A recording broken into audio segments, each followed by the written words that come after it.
Muchas bendiciones para todos. Son muchas las personas que ven que la Biblia está llena de mandatos, que está llena de prohibiciones y expectativas.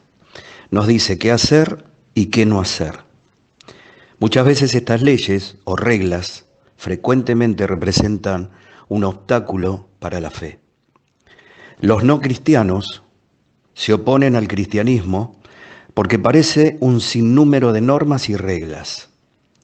Y aún los cristianos fieles luchan para poder entender cómo es que la ley de Dios se relaciona con el Evangelio.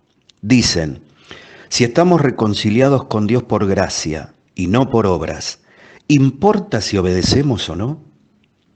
Entonces, somos llevados por ignorancia a dos errores que son destructivos: el legalismo y el libertinaje. Los legalistas piensan que la aprobación de Dios depende de lo correcto de su conducta. Entonces, viven para ganar esa aprobación de Dios. Y los libertinos descartan la ley y dicen, como estamos bajo la gracia, las reglas de Dios no importan mucho. Estos dos errores han existido por siempre y vemos, por ejemplo, en la carta a los Gálatas, esto con muchísima más claridad. Gálatas capítulo 3, versículo 3. Y dice así, ¿tan necios sois? Habiendo comenzado por el Espíritu, ¿ahora vais a acabar por la carne? Y en Romanos 6:15 trata sobre el error del libertinaje. Y dice así, ¿qué pues? ¿Pecaremos porque no estamos bajo la ley, sino bajo la gracia? En ninguna manera. Tanto el legalismo como el libertinaje son destructivos para aquellos que quieren practicar una vida centrada en el Evangelio. Para evitar estas dificultades, debemos entender la relación bíblica entre la ley y el Evangelio. La ley nos conduce al Evangelio y el Evangelio nos libera para poder obedecer la ley. Darnos cuenta de todo lo que Dios espera de nosotros nos debería llevar en desesperación a Cristo. Pero una vez unidos a Cristo, el Espíritu Santo que mora en nosotros nos lleva a deleitarnos en la ley de Dios y nos da poder para poder obedecerla.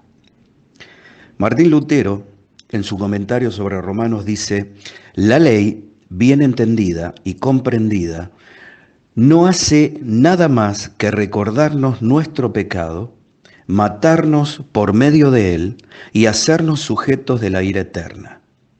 La ley no puede ser guardada por el poder humano, sino solo a través de Cristo, quien derrama al Espíritu Santo en nuestros corazones. Cumplir la ley es hacer sus obras con placer y amor, los cuales son puestos en nuestro corazón por el Espíritu Santo. Saber lo que Dios requiere no es suficiente. Obedecer porque se supone que es lo que tenemos que hacer no es suficiente. Cumplir verdaderamente la ley significa obedecer a Dios con placer y con amor, porque el Espíritu Santo mora en nosotros.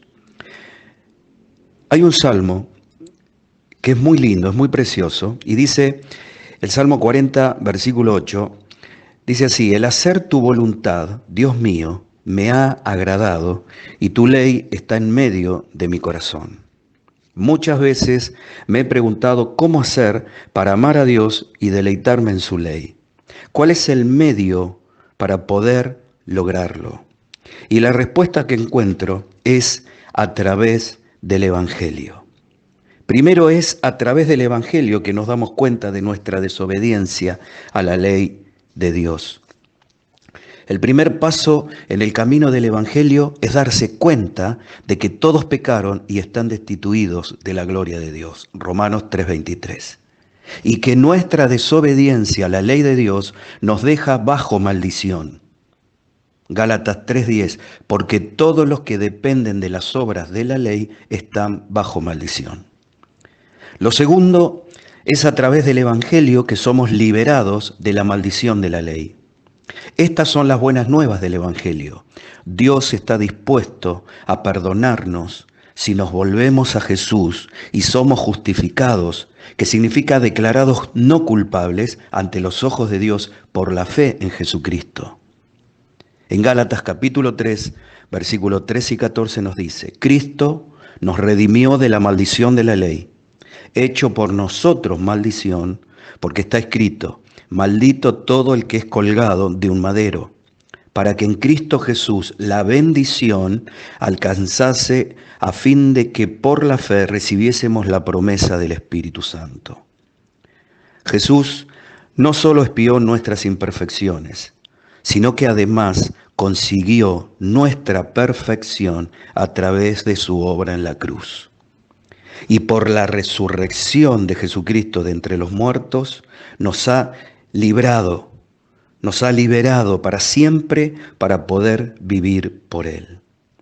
En 2 de Corintios capítulo 5, versículos 14 y 15, dice: porque el amor de Cristo nos constriñe pensando esto, que si uno murió por todos, luego todos murieron, y por todos murió, para que los que viven ya no vivan para sí, sino para aquel que murió y resucitó por ellos. La ley ya no nos juzga. Dicho en lenguaje bíblico, ya no estamos bajo la ley. Eso lo dice Romanos capítulo 6, versículo 14. Tercero, es a través del Evangelio que Dios envía al Espíritu Santo a habitar en nosotros, transformando nuestros corazones, permitiéndonos amar verdaderamente a Dios y amar verdaderamente a los demás. Como resultado de nuestra justificación por la fe, Romanos 5:5, el amor de Dios ha sido derramado en nuestros corazones por el Espíritu Santo que nos fue dado. Comúnmente leemos la frase el amor de Dios en estos versículos como el amor de Dios para nosotros. Pero contextual y lingüísticamente, esta frase también tiene el sentido del amor que viene de Dios o amor por Dios. Puesto que Dios nos ama, ha puesto en nuestros corazones su propia capacidad de amar y deleitarse en sí mismo. Jesús oró que el mismo amor que Dios el Padre tiene por su Hijo estuviera en nosotros. Y les he dado a conocer tu nombre, para que el amor con que me has amado esté en ellos y yo en ellos. San Juan 17, 26. Un verdadero cristiano obedece la ley de Dios, pero no por obligación o deber, sino por amor, porque el cumplimiento de la ley es el amor. Romanos 13:10. El legalismo y el libertinaje están centrados en uno mismo, y el que está centrado en sí mismo no puede amar a Dios, no puede amarse a sí mismo y menos a los demás. Quien hace las cosas por obligación no ha conocido el Evangelio de Jesucristo. La paz de Dios, que sobrepasa todo entendimiento, sea con cada uno de ustedes.